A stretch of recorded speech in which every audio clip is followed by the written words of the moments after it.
Halo, ini adalah lanjutan dari pengantar turunan yang kita pelajari di awal dari dua masalah, satu tema menggiring kita kepada pengertian turunan, dan kita sudah mendefinisikan turunan secara pelambangan turunan dalam lambang Leibniz.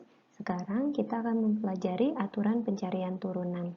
Menggunakan aturan turunan untuk menentukan turunan fungsi yang merupakan jumlah atau selisih hasil kali atau hasil bagi dari dua buah fungsi atau lebih yang sederhana. Sekarang kita lihat aturan pencarian turunan berikut. Jika suatu fungsi konstanta, maka turunannya adalah 0.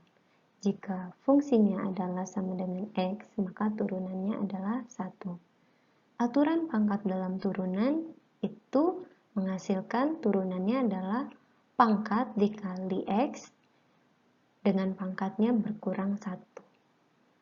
Aturan kelipatan konstanta, misalkan ada KF diturunkan, maka K-nya sebagai pengali tidak ikut diturunkan. K ini konstanta. Kalau ada dua buah fungsi diturunkan, maka tinggal turunkan masing-masing fungsinya. Baru dijumlahkan. Begitu juga dengan pengurangan. Namun ada hal yang berbeda dalam perkalian. Perkalian dari fungsi ketika diturunkan, maka dia mengikuti aturan berikut. Turunan dari fungsi yang pertama dikali dengan fungsi kedua, ditambah dengan fungsi pertama dikali turunan fungsi kedua. Lalu, turunan dari pembagian adalah turunan fungsi pertama dikali fungsi kedua dikurang fungsi pertama dikali turunan fungsi kedua per penyebutnya kuadrat. Aturan hasil bagi ini bisa kita terapkan ketika turunan penyebutnya tidak sama dengan 0. Atau seringkali waktu di bangku SMA kita katakan nomor 7 ini adalah UV. Maka turunannya U aksen V ditambah U V aksen. Sedangkan nomor 8 ini saat SMA kita pelajari U per V sama dengan U aksen V dikurang U V aksen per V kuadrat. Ya, simbol ini hanya untuk melihat secara simpel saja. Ya, jadi gunakan aturan pencarian turunannya dengan 8 aturan ini. Nanti ada aturan tambahan lagi. Nah, untuk yang pembuktian kita akan buktikan aturan pangkat yang tadi fx sama dengan x pangkat n untuk n yang bilangan bulat positif dengan menggunakan definisi. Perhatikan. Kita lihat definisinya. X ditambah H dikurang fx per H. Maka ini disubstitusi ke fungsi. Maka X plus H dipangkatkan N dikurang X pangkat N per H. Lalu ini dijabarkan. Kita jabarkan dengan segitiga Pascal ya. X pangkat N ditambah N, X pangkat N min 1 kali H. Dan selanjutnya sampai NX H N plus N kurang 1 ditambah H pangkat N dikurang ini dia, dikurang X pangkat N. Ini tereliminasi ya. Ini tereliminasi dengan yang terakhir. Ya, sehingga kita mulai dia dari sini. Sampai H pangkat N per H.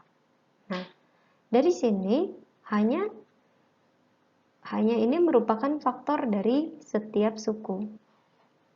Ada faktornya H, maka H boleh difaktorkan. Maka bisa dieliminasi juga.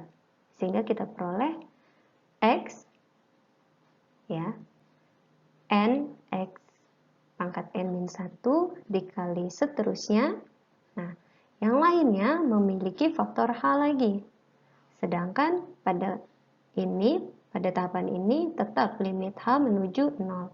Berarti ini akan bernilai 0, ini juga bernilai 0, dan selanjutnya akan bernilai 0. Sehingga yang kita peroleh ketika limit H menuju 0, maka kita dapatkan N X pangkat N min 1. Jadi ingat, X pangkat N itu turunannya adalah pangkat dikali X, pangkatnya berkurang 1. Sekarang kita masuk ke contoh. Jika ditanyakan, tentukan turunan dari fx sama dengan 2 dibagi 5x kuadrat dikurang 1, maka kita menggunakan aturan pembagian. Ya, kita gunakan aturan pembagian, maka kita dapat tuliskan untuk f aksen x, turunannya kan berarti f aksen x sama dengan dy, ingat ya, menurut penulisan Leibniz, dy dx. Maka kita tuliskan dx dari ya 2 per 5 x kuadrat dikurangin 1. Nah, rumus aturan pembagian kita bisa tuliskan adalah ddx, ya ddx dari fungsi penyebut dikali dengan pembilangnya 5x kuadrat min 1 dikurangi dengan penyebutnya tetap 2 dikali dengan ddx dari pembilang 5x kuadrat dikurang 1 per penyebutnya dikuadratkan 5x kuadrat dikurang 1 pangkat 2. Sehingga kita peroleh turunan 2 terhadap x adalah hasilnya, ya hasilnya adalah 0. 0 dikali 5x kuadrat min 1 dikurang 2-nya tetap, turunan 5x kuadrat dikurang 1 adalah 10x, min 1-nya akan menghasilkan 0. Jadi 10x saja ditulis, dibagi dengan 5x kuadrat dikurang 1 pangkat 2. Sehingga kita peroleh hasilnya adalah min 20x per 5x kuadrat dikurang 1 pangkat 2. Untuk contoh berikutnya, nomor 2, tentukan turunan dari x dikali x kuadrat ditambah 1. Maka ini menggunakan aturan, ya betul sekali, aturan perkalian. Maka kita bisa tuliskan turunannya dy dx sama dengan dx terhadap, katakan ini y ya, maka dx terhadap x kali x kuadrat ditambah 1. Maka kita tuliskan ya ddx dari x dikali dengan x kuadrat ditambah 1 ditambah x-nya tetap dikali dengan dx dari x kuadrat ditambah 1. Ya. Sehingga kita peroleh hasilnya adalah turunan x terhadap x adalah 1 dikali dengan x kuadrat ditambah 1 ditambah x, ddx x kuadrat ditambah 1 adalah 2x. Sehingga kita peroleh x kuadrat ditambah 1 ditambah 2x kuadrat. Hasilnya adalah 3x kuadrat ditambah 1. Ini bisa juga kita pandang sebagai y-nya adalah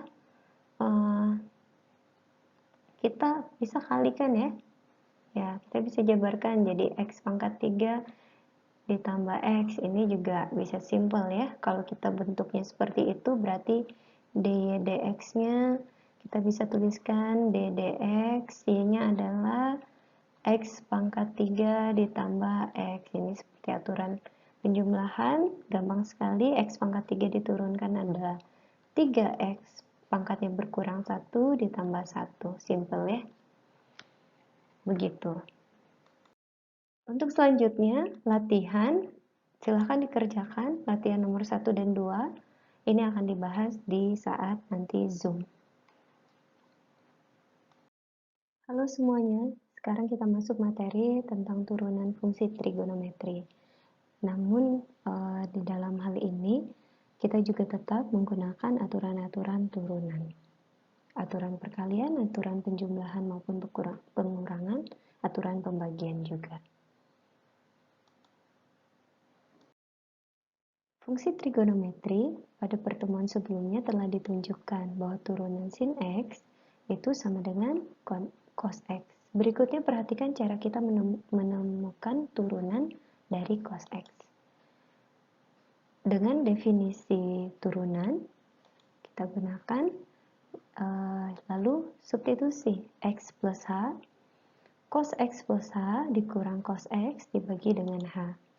Maka terperoleh rumus identitas dari cos X plus H adalah cos X dikali cos H, cos dikurang sin X dikali sin H, dikurang dengan cos X itu sendiri, dikurang cos X. Selanjutnya, maka kita kumpulkan cos X yang memiliki cos X, yaitu bagian yang pertama ada cos X-nya, bagian yang kedua ada cos X, bagian yang ketiga. Maka kita kumpulkan, kita faktorkan min cos X dikali 1 dikurang cos H per H. Selanjutnya, yang memiliki sin hanya 1 ya di sini. Jadi min sin X adalah sin H per H. Karena cos X itu tidak memiliki H, tidak mengandung H, maka kita bisa jadi pengali. Cos X min cos X dikali dengan limit H menuju 0 dari 1 min cos H per H. Min sin X juga berlaku yang sama, tidak mengandung H, maka dia jadi pengali di depan, dikali limit H menuju 0 sin H per H. Ingat bahwa ini menurut teorema di teorema limit ini kita hasilkan adalah nilainya 0, sedangkan ini hasilnya adalah 1, sehingga kita peroleh cos X dikali 0 dikurang sin X dikali 1, hasilnya adalah min sin X. Jadi ingat ya, turunan dari sin X adalah cos X, turunan cos X adalah minus sin X. Berikut ini rangkuman dari turunan fungsi trigonometri. Jika fx-nya adalah sinus x, turunannya sinus x adalah cos, turunan cos adalah min sin, turunan tangan adalah secant kuadrat, turunan kosekan itu adalah min kosekan dikali kotangan, lalu secant itu adalah secant, turunannya adalah secant tangan, dan kotangan itu adalah minus kosekan kuadrat. Ingat bahwa kotangan itu, secant itu adalah secant X itu adalah 1 per cos X. Sedangkan kosekan X itu adalah 1 per sinus X. Dan kotangan X itu adalah 1 per tangan X. Diingat ya? Oke. Selanjutnya, kita perhatikan contoh berikut. Tentukan turunan dari fx sama dengan sin kuadrat x. Maka, untuk menjawab ini, kita tuliskan F aksen x itu merupakan turunannya. Turunannya yaitu dx terhadap sinus kuadrat x. Maka sinus kuadrat ini kan kita bisa jabarkan, jadi ddx dari sin X dikali dengan sin X. Maka dari sini kita peroleh kita terapkan aturan perkalian. Maka kita tuliskan ddx dari sinus X dikali dengan sinus X ditambah sinus X dikali dengan ddx sinus X. Maka tuliskan turunan dari sin, ya, cos X dikali sin X, nah, ditambah sinus X turunan dari sin cos X. Ini kan sama ya, karena di dalam perkalian itu komutatif, cos kali sin itu sama aja dengan sin kali cos, maka kita bisa tuliskan jawabannya adalah 2 sin X cos X. Ya, jawabannya adalah 2 sin X cos X.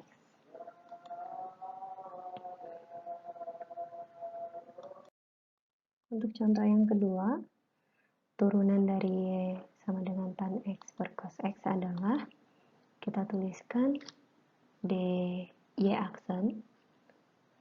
aksennya sama dengan dy dx, yaitu ddx dari